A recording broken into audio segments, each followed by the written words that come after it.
जब गोसे को गिरफ्तार किया गया था तब गोसे ने गांधी के पुत्र देवदास गांधी, राजमोहन गांधी के पिता को तब पहचान लिया था जब वे गोसे से मिलने थाने पहुंचे थे।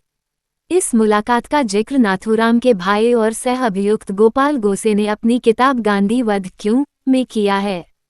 गोपाल गोसे को फांसी नहीं हुई, कैद की सजा हुई थी।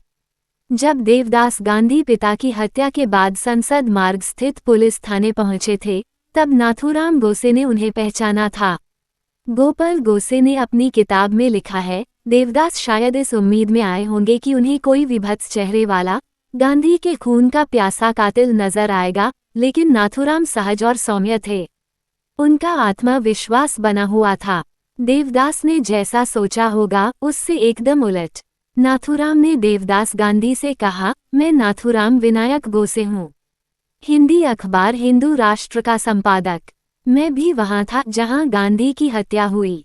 आज तुमने अपने पिता को खोया है। मेरी वजह से तुम्हें दुख पहुँचा है। तुम पर और तुम्हारे परिवार को जो दुख पहुँचा है इसका मुझे भी बड़ा दुख है।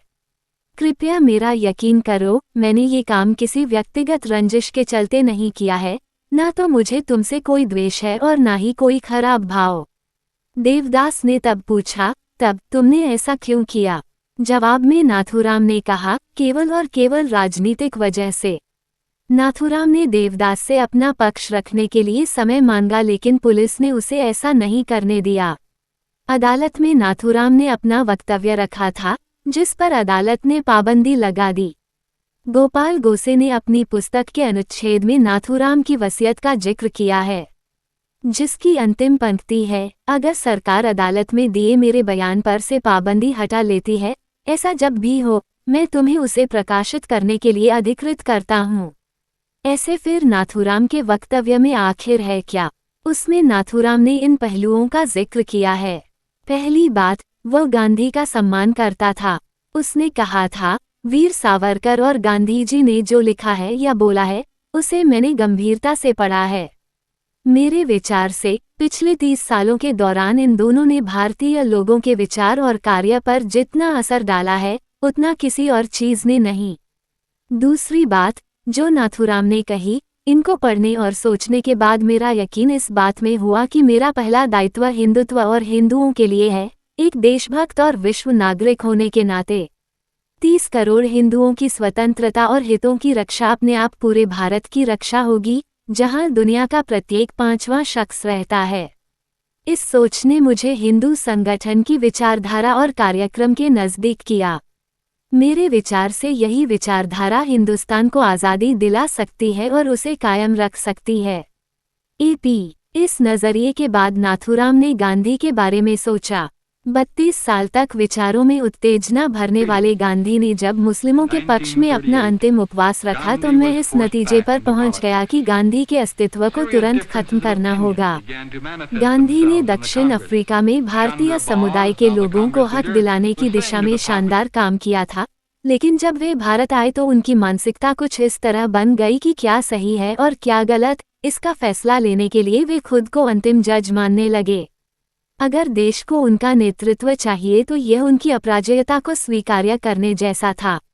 अगर देश उनके नेतृत्व को स्वीकार नहीं करता तो वे कांग्रेस से अलग राह पर चलने लगते। इस सोच ने नाथूराम को गांधी की हत्या करने के लिए उकसाया। नाथूराम ने भी कहा, इस सोच के साथ 2 रास्ते नहीं हो सकते। या तो कांग्रेस को गांधी के लिए अपना रास्ता छोड़ना होता और गांधी की सारी सनक, सोच, दर्शन और नजरिए को अपनाना होता, या फिर गांधी के बिना आगे बढ़ना होता। तीसरा आरोप ये था कि गांधी ने पाकिस्तान के निर्माण में मदद की। नाथूराम ने कहा, जब कांग्रेस के दिग्गज नेता गांधी की सहमति से देश के बंटवारे का फैसला कर रहे थे, उस देश का जिसे हम पूजते रहे हैं, मैं भीषण गुस्से से भर रहा था। व्यक्तिगत तौर पर किसी के प्रति मेरी कोई दुर्भावना नहीं है, लेकिन मैं कहना चाहता हूं कि मैं मौजूदा सरकार का सम्मान नहीं करता क्योंकि उनकी नीतियां मुस्लिमों के पक्ष में थीं। लेकिन उसी वक्त मैं ये साफ देख रहा हूं कि ये नीतियां केवल गांधी की मौजूदगी के चलते थीं। नाथूराम के तर्कों के साथ समस्याएं थीं। मसलन, उसकी सोच थी कि गांधी देश के बंटवारे के प्रति उत्साहित थे, जबकि इतिहास के मुताबिक मामला बिल्कुल उल्टा था। उन्होंने कहा कि कांग्रेस में गांधी तानाशाह थे, लेकिन उन्होंने ये भी कहा कि कांग्रेस के अंदर अपनी बात मनवाने के लिए गांधी को भूख हड़ताल करनी पड़ती थी। किसी तानाशाह को आदेश देने के सिवा कुछ करने की जरूरत क्यों होगी? नाथूराम ने गांधी की अंतिम भूख हड़ताल, जो उन्होंने पाकिस्तान को फंड जारी करने से भारत के इनकार करने पर की थी, पर सवाल उठाए, लेकिन यह उन्होंने तब किया जब भारत अपने ही वादे से पीछे हट रहा था। गांधी ने इस मौके पर देश को सही एवं उपयुक्त रास्ता दिखाया था। नाथूराम ने अदालत में जो भी कहा, तर्क के आधार पर उससे सहमत नहीं हुआ जा सकता। ये देवदास को दिए बयान से भी उलट है। केवल राजनीति के चलते उसने गांधी की हत्या नहीं की थी। वह गांधी की धर्मनिरपेक्ष विचारधारा से नफरत करता था। ये वास्तविक हिंदू धर्म भाव के बिल्कुल उलट था और राष्ट्रीय स्वयंसेवक संघ ने उसका ब्रेन वॉश किया था। वास्तविकता यही है कि गांधी का कोई भी रास्ता या तरीका ऐसा नहीं है जिस पर सवाल उठाए जा सकें। यही वजह है कि दशकों बाद भी एक राजनेता के तौर पर उनकी वैश्विक साख कायम है। 1949 में गांधी के बारे में जॉर्ज ऑवेल ने लिखा था, सौंदर्यबोध के लिहाज से कोई गांधी के प्रति वैमनस्य रख सकता है जैसा कि मैं महसूस कर रहा हूँ। कोई उनके महात्मा होने के दावे को भी खारिज कर सकता है, हालांकि महात्मा होने का दावा उन्होंने खुद कभी नहीं किया। कोई साधुता को आदर्श के तौर पर ही खारिज कर सकता है और इसलिए ये मान सकता है कि गांधी का मूल भाव मानव विरोधी और प्रतिक्रियावादी था।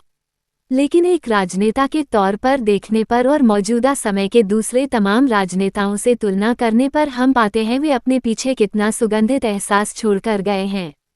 2015 में गांधी के बारे में आज भी यही सत्य है, जबकि नाथूराम गोसे की शिकायतें समय की धुंध में गायब हो चुकी हैं।